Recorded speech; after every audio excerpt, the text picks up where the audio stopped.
여러분 안녕하세요. 오늘은 나에게 어울리는 옷차림 두 번째 시간입니다. 지난 시간에는 착시 현상을 적절히 이용해서 신체의 장점을 살리고 단점을 보완할 수 있다는 점을 배웠었죠. 그리고 디자인 요소 중에서 선, 색, 재질, 무늬에 대해서 같이 공부했었어요. 이번 시간에는 그 디자인 요소를 적용해서 신체적인 특성에 맞는 의복을 선택하는 거에 대해서 같이 배워보도록 할게요. 교과서는 56쪽과 57쪽입니다. 오늘도 교과서가 없다면 선생님이 준비한 이 화면을 보면서 잘 따라오면 되겠습니다. 자신에게 어울리는 옷차림을 찾아볼 건데요. 먼저 얼굴형에 대해서 볼 거예요. 56쪽에 나와 있죠. 자신의 얼굴형이 어떤 얼굴형에 해당되는지 찾아볼 건데요. 교과서에서는 달걀형, 둥근형, 역삼각형, 사각형, 긴형 이렇게 5가지의 얼굴형이 대표적으로 나와 있습니다. 각각의 얼굴형에 따라서 우리가 살펴볼 중요한 것은 무엇이냐면 바로 목둘레선이에요. 목둘레선이라고 하면 옷을 입었을 때 이 옷의 끝부분, 목에 닿는 칼라 부분을 말해요. 카라라고 하죠.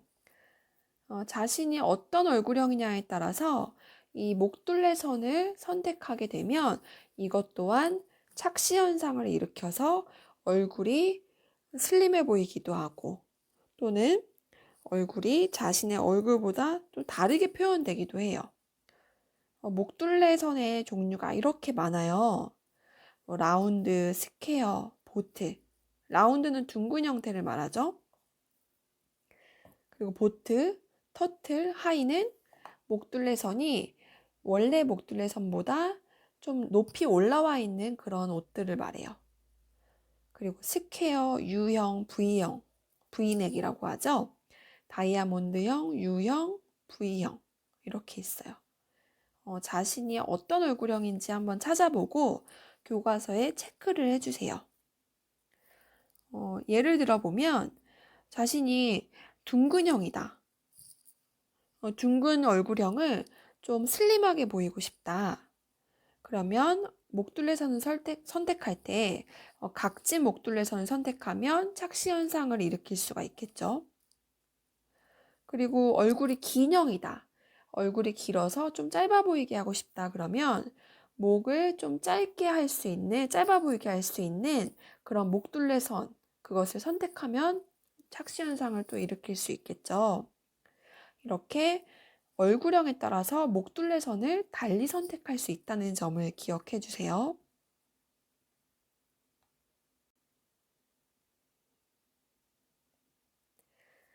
다음으로는 체형에 대해서 살펴볼 거예요. 우리 몸의 그 체형, 키나 또 통통한지 이런 것들을 살펴볼 건데요. 교과서에서는 키가 작고 크고 그리고 통통하고 마른 편 이렇게 4가지의 체형이 나와 있어요.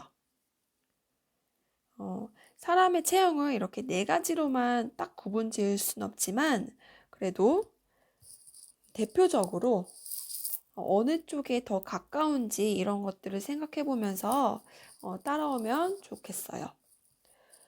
키가 작으면서 마를 수도 있고 또는 키가 작으면서 뚱뚱할 수도 있잖아요. 먼저 키가 작고 마른 체형을 볼게요. 키가 작은 사람은 키가 크길 원하잖아요. 커 보이길 원하잖아요. 그러면 지난 시간에 배웠던 디자인 요소 중에서 선을 활용할 때 어떤 선을 이용하면 좋을까요? 키가 작으니까 바로 세로선을 활용하면 우리의 시선이 위에서 아래로 따라 움직이기 때문에 키가 커 보일 수 있다고 이야기했었죠. 그리고 마른 체형이다. 그래서 체형을 좀 커 보이게, 확대되어 보이게 하고 싶다. 그러면 디자인 요소 중에서 어떤 색깔을 활용하면 된다고 했었죠? 확대 효과를 줄 수 있는 것은 따뜻한 계열의 색이라고 했었죠? 빨간색, 주황색, 노란색 이 부분의 색들이었어요. 밝은 색상을 입으면 체형이 확대되어 보이죠. 키가 크고 마른 체형의 경우 마른 체형 마찬가지로 확대되어 보이기 위해서는 밝은 계열의 색, 따뜻한 계열의 색을 입을 수가 있겠죠. 하지만 키가 작고 뚱뚱한 체형이다. 뚱뚱한 몸을 좀 슬림하게 보이고 싶다. 이렇게 원한다면 색을 활용할 때는 축소해 보일 수 있는 색, 바로 차가운 계열의 색, 어두운 색을 입으면 된다고 했었죠.